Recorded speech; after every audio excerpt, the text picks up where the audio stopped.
こんばんは。おやすみジャパニーズチャンネルのともです。今夜は優しくて少し不思議なお話です。それではリラックスしてお聞きください。白雪姫。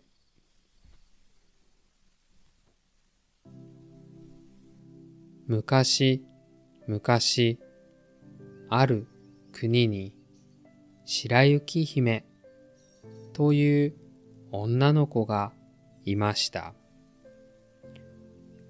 白雪姫はとてもきれいで優しい心を持っていました。ある日、白雪姫はお城の庭で歌を歌っていました。そこへ王子様がやってきて、白雪姫の歌声を聞きました。その声は優しく穏やかでとても素敵な歌声でした。その日から王子様は白雪姫のことを思い続けました。でもその頃、お城には新しいお妃がいました。お妃はこの国で一番美しいのは私と思っていました。お妃は魔法の鏡に尋ねました。鏡よ鏡、この国で一番美しいのは誰？鏡は答えました。お妃様です。でも今は白雪姫が一番美しいです。お妃は嫉妬で心がいっぱいになりました。白雪姫を消さなければ。お妃は白雪姫に森へ出て行きなさいと言いました。白雪姫は悲しい気持ちで森を歩きました。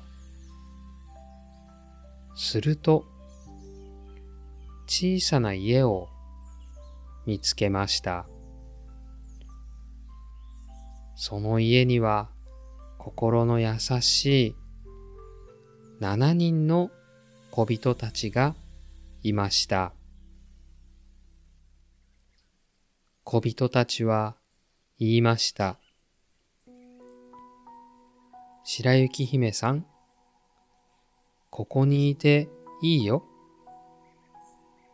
でも、お妃には気をつけてね。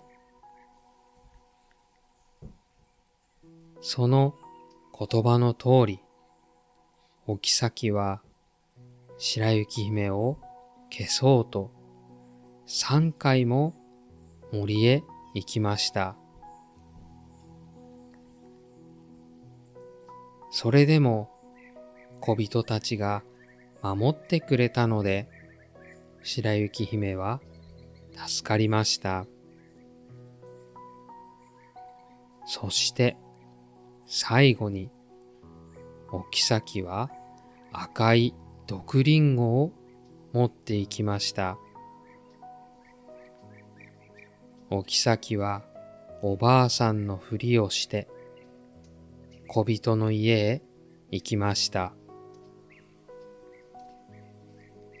かわいい子、どうぞ食べてごらんというと、白雪姫に赤い毒リンゴを食べさせました。すると、白雪姫はすぐに倒れて動かなくなりました。小人たちは白雪姫をお花で飾り、優しく見守りました。王子様は白雪姫が大変だと聞き、心配になって森へやってきました。王子様は白雪姫を助けたくてそっとキスをしました。すると白雪姫の喉から毒リンゴのかけらが出ました。そのかけらが出たことで白雪姫は息を吹き返しました。白雪姫はゆっくりと目を開けて言いました。ここは？王子様は言いました。私と一緒にお城に来てください。またあなたの歌声を聞かせてください。白雪姫もにっこり笑って言いました。もちろんです。そして二人は幸せに暮らしました。おしまい。